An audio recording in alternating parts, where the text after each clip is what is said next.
Here we have an egret searching for food, and it's using its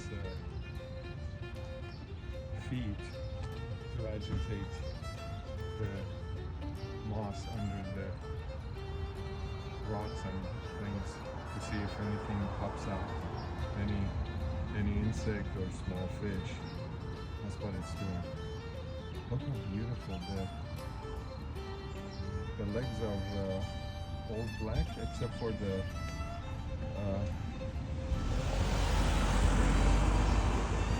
claw parts, or the foot part of it.